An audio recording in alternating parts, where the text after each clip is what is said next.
Salam alaikum. Alors, on est revenu avec une nouvelle vidéo. Cette fois-ci, on va parler sur la machine de dialyse, ou bien la machine d'épuration extra-rénale. Il faut savoir qu'il y a deux principes, deux grands principes de dialyse. Il y a ce qu'on appelle l'hémofiltration.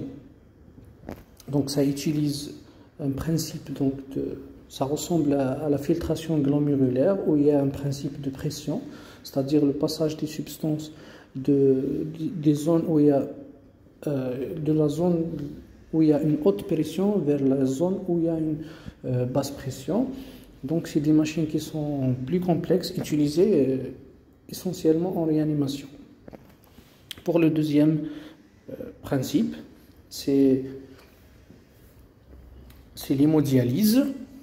Donc on utilise ce qu'on appelle un principe diffusif, c'est-à-dire la diffusion à travers une membrane semi-perméable selon le gradient de concentration.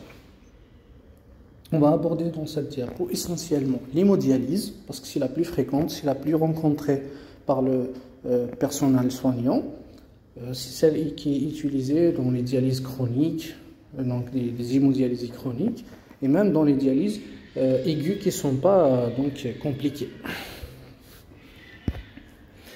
Voilà ce que ressemble donc un circuit d'hémodialyse. Alors ça commence par soit une fistule, soit un cathé par exemple central fémoral ou un cathé central jugulaire, avec deux voies bien sûr. On va aspirer le sang comme ça, à travers, par l'aide d'une pompe. Cette pompe va permettre d'aspirer le sang de l'organisme vers le circuit. On va anticoaguler ici, en donnant un anticoagulant, que ce soit une HPPM ou autre, selon les cas bien sûr, pour éviter que le circuit se thrombose. Puis après la pompe, il va passer le sang dans ce qu'on appelle ici le rein artificiel. C'est là que les échanges se font, avec l'entrée bien sûr du sang par ici et l'entrée du dialysa par ici. Alors le dialysa c'est quoi? Le dialysa c'est un liquide qui contient des substances qui sont rares ou bien en manque chez l'hémodialysé. Ça sert en quelque sorte à régénérer en quelque sorte ces substances qui manquent chez l'hémodialysé et à accueillir les substances qui sont toxiques, qui sont trop importantes dans l'organisme d'hémodialysé. Puis il y aura le sang, il y aura le dialysa qui va sortir ici, il va être jeté bien sûr, c'est-à-dire après les échanges. Puis le sang va repartir comme ceci. Alors le principe ici, je refais, on a le sang qui rentre comme ça, on a le sang qui rentre comme ça à travers le rein artificiel, et on a le dialyse qui part dans l'autre sens, et ici on aura les échanges qui vont partir de part et d'autre. Puis le sang, il va quitter le rein artificiel et va partir dans ce qu'on appelle le moniteur il va partir ici, ce qu'on appelle c'est un moniteur de pression et un capteur d'air. Ce capteur d'air, les pressions sont il sert à mesurer les pressions pour la surveillance. On ne va pas rentrer dans les détails. Il y a aussi le capteur d'air qui permet de capter l'air et d'éviter les embolies gazeuses. Puis le sang, il va revenir bien sûr comme ceci vers le patient. Et voilà, on a notre circuit complet de dialyse. Alors, comme dernière diapo, on passe à une machine de dialyse avec un patient en hémodialyse réelle. C'est une vraie image. Alors là, on a c'est un malade qui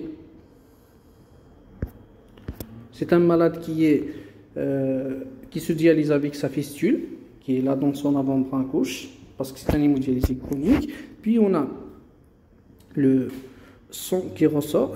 Alors il faut savoir que le circuit artériel, c'est-à-dire le circuit qui aspire le sang, ce qu'on appelle ça.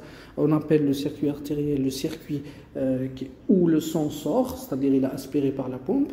Puis, on appelle le circuit veineux le sang qui retourne vers le patient.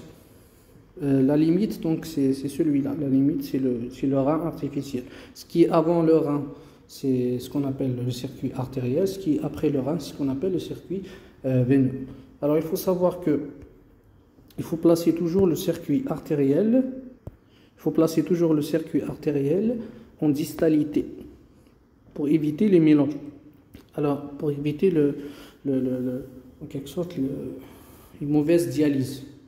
Alors, on ne va pas rentrer dans les détails, mais juste il faut savoir que on met toujours le circuit artériel, c'est-à-dire le circuit de sortie, en distal par rapport au circuit veineux. Parce que, alors l'explication elle est simple, si par exemple je mets mon circuit artériel ici, qui va sortir, quand le sang va retourner ici dans la partie qui est distale, il y aura donc du sang qui va être réaspiré en quelque sorte comme ça dans le circuit artériel qui va encore être donc il va être réaspiré et donc on va dialyser du sang qui vient d'être dialysé. Donc ça va altérer la qualité de dialyse. C'est ça le principe, c'est pour cela il ne faut pas mettre l'artériel en proximal, mais il faut mettre l'artériel ici en distal. Alors on va essayer de suivre ce circuit pour terminer. On a ici donc le circuit artériel qui va passer comme ça, il va aller jusqu'ici, ici c'est la pompe, puis après la pompe il va passer comme ceci, il va arriver au rein artificiel. Puis dans le rein artificiel, le sang il va sortir comme cela. Si vous avez remarqué, on a ici l'entrée et plutôt donc l'entrée. On a ici l'entrée, ici on a l'entrée et ici on a la sortie du dialysat. C'est dans le sens contraire, il part comme ça et le sang il part comme ça. Puis, on va toujours suivre notre circuit, le sang est pas comme ça. Jusque là, on a ici donc ce qu'on appelle le capteur d'air, pour éviter les bulles d'air.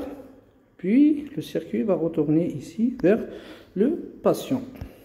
Alors, je vais juste citer ici, on a ici donc voilà le liquide de dialysat. Et ici le liquide de bicarbonate, parce que les patients ils sont supplémentés en bicarbonate. Il faut savoir que ce bain de dialyse en quelque sorte, il est constitué donc de plusieurs, il faut savoir qu'il constitue de plusieurs ions, il est riche, donc il est surtout pauvre en potassium. Il y a aussi donc ici les bicarbonates pour apporter des bicarbonates aux patients. Il faut savoir qu'il y a plusieurs composantes, donc plusieurs modèles qu'on peut donc qu'on choisit selon les patients, etc. Et voilà, donc on arrive à la fin de la vidéo. Je vous remercie. C'est un peu plus complexe, mais là c'est une vidéo donc qui parle du principe de dialyse, donc le principe uniquement. Il y aura donc d'autres vidéos, Inch'Allah, qui vont détailler ce chapitre.